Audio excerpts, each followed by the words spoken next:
honor to Pastor. As he said, he is one that pushes us, and I do appreciate and thank our Pastor. He pushes not only us, he pushes the community. He needs to get closer to the mic. That keeps us at our fullest potential, where God will want us to have us at. So we thank you for that, Pastor.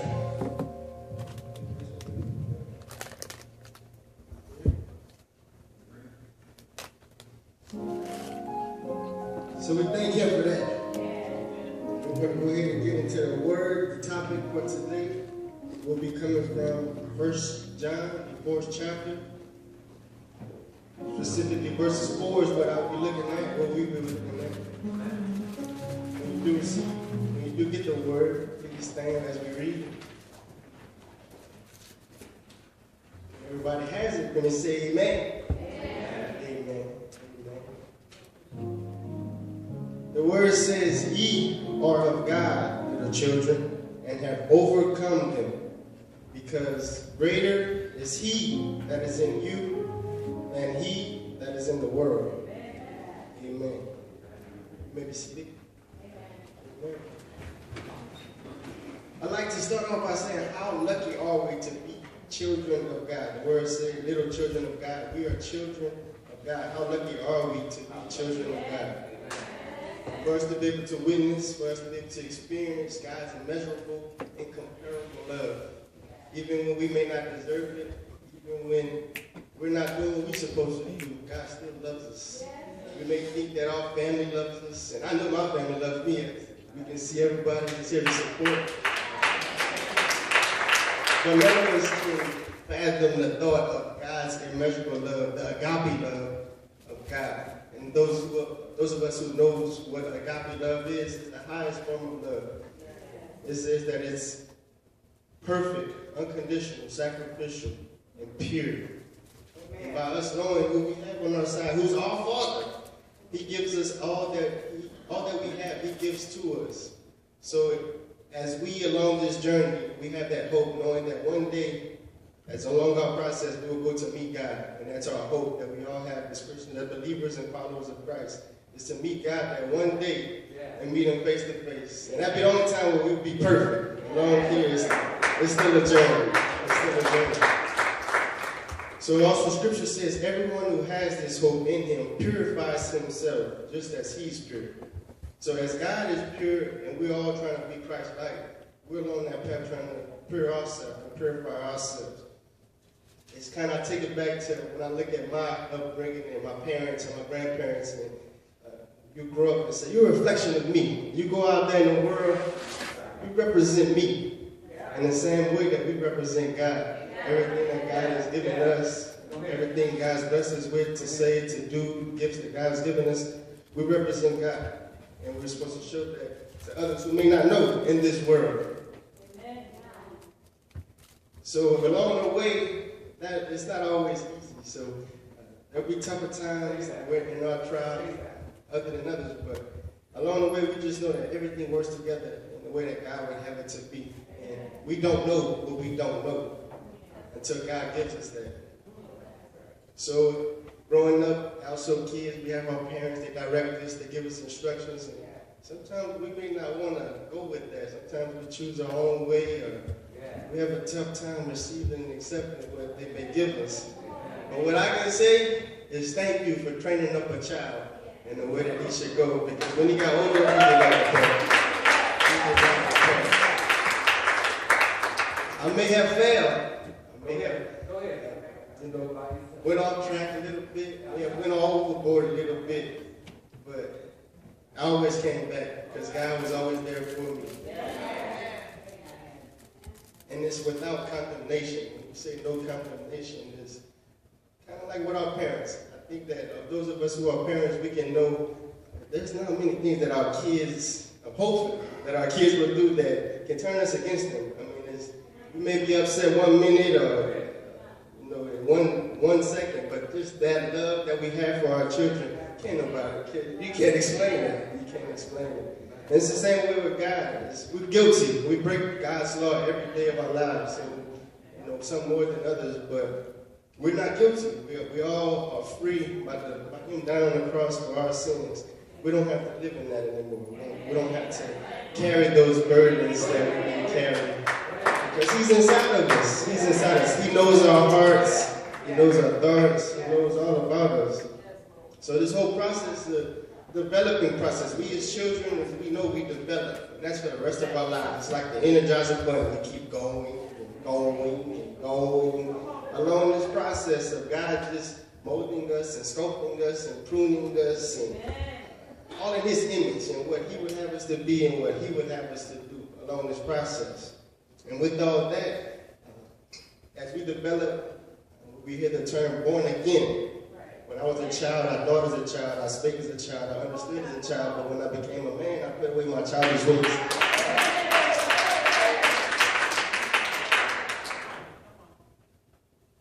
So with that comes more of a reflection of God in us along that developmental process. God has offered us the freedom from sin and the power to do his will. And Lord's will be done on earth as it is in heaven. It's not something that we say. We say it, we know the Lord's Supper. Lord's will be done on earth as it is in heaven.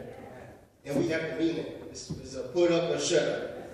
God's given us freedom. God's given us grace. God's given us strength. God's given us all this stuff that we're undeserving of. We're very undeserving of. So how can you not?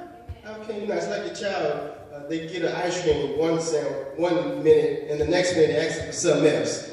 I just gave you this. I just gave you this. How thankful are you? So we owe that to God because God has been so good to us. So we have to live with that inside of us. Those who obey lives in him and he in them, and remain in him and he will remain in you.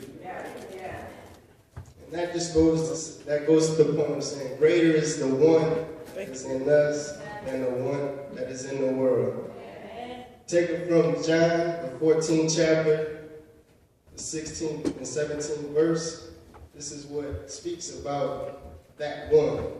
God said, Jesus said, I will ask the Father and he will give you another comforter to help you and be with you forever, the Spirit of truth. In some translations it says comforter, in some it says encourager, in some it says advocate, in some it says counselor.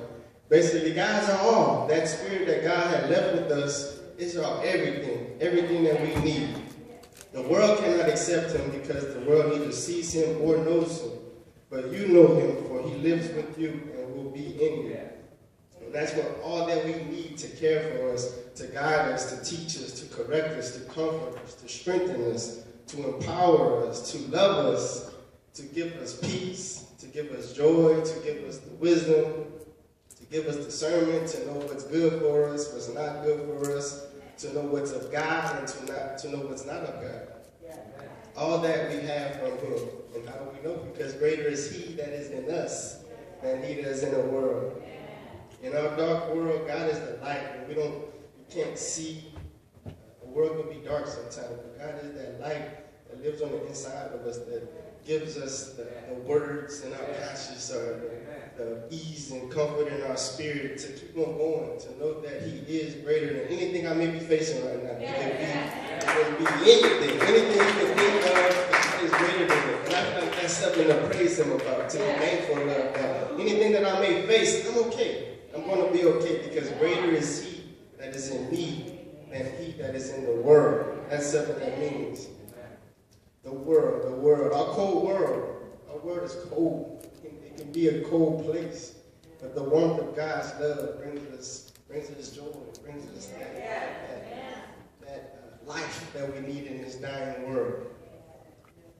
So what's on the inside of you? That's the question that I'm supposed to ask. What's on the inside of you when you take a reflection of yourself and dig deep? What do you feel? Do you feel God on the inside of you, or do you feel the world on the inside of you? Is that something that sparks inside you that says, thank you for being inside of me? Is it something that just says that greater is he? No, greater is he that is in me and whatever is in the world. So I would just like to leave with you that if greater within you is not he, then how can there be any greater of him in the world? Some of us, some people may come in contact with, may not know God how we may know God. And we may be the only hug, the only word, the only face of God that the world may see. And we all know Satan has rule over the world, so he's the ruler of the world. So that's a lot of people who are dealing with things that we know. We're not always perfect. I think Reverend Aisha brought it up in Bible study. You know, people think that we as Christians don't go through anything. We go through probably the most. We probably go through the most. The devil is looking to take away from what God has made. Someone who's in the world who may not have God, I've asked him already, you may say, I'm not really worried about him. He's not much of a threat for me.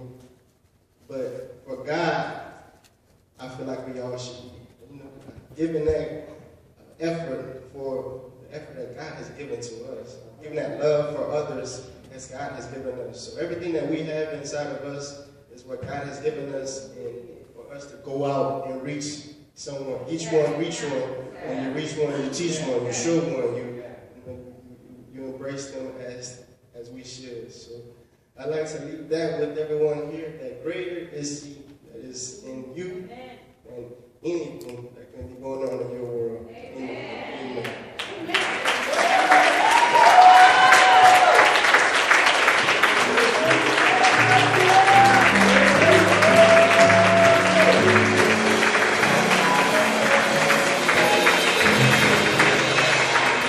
Greater is in us than what's in the world. It's okay. Is anybody going to walk in what's greater inside of you? Okay, a few of y'all got excited about that. Is anybody going to walk in what's greater inside of you than what's in the world? Amen. Yeah, I ain't got much to say. Let us all stand.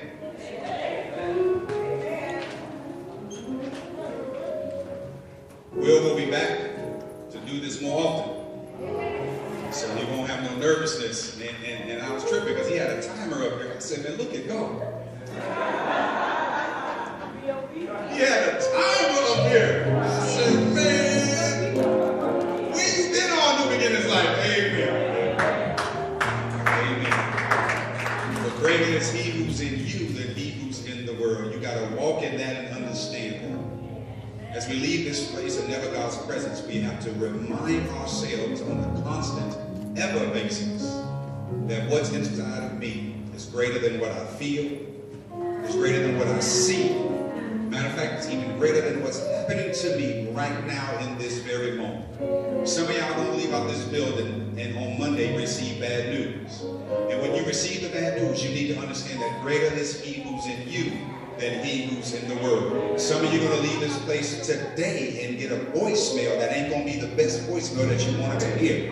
But you're going to have to understand what He said is true. Greater is He who's in you than he who's in the world. When you walk in that, you'll be able to sleep tonight. When you walk in that, you won't stress and strain and struggle no more. When you walk in that, when you get bad news, you say, well, to God be the glory for what He's doing in my life. No more strains and stresses and struggles. Greatness is on the inside of you. You walk with it everywhere you go. So I walk in places and they have bad attitudes. No, they should have good attitudes when you show up. Because what's in you trumps what you just walked into. When He's inside of you, you become an atmosphere changer, not a thermostat. Thermostat, anybody can move that around. But when you walk in, when He's inside of you, you become an atmosphere changer. You may say, Pastor, I'm struggling with what's inside of me. I'm struggling every day with what's inside of me. And I just need some help. We're going to pray with you right now. Can I have our preachers come, please? Preachers, please come. Please come, Pastor. Please help us. Amen. If you need prayer, and there's something going on in your life, you said, my worries have been strong and they've been heavy. I've been struggling with this and I've been struggling with that, but I just need what's greater in me to rise up. If you need that, we're going to pray with you. Ain't no shame in receiving prayer. We're going to pray with you. We're going to pray for you. Come on down.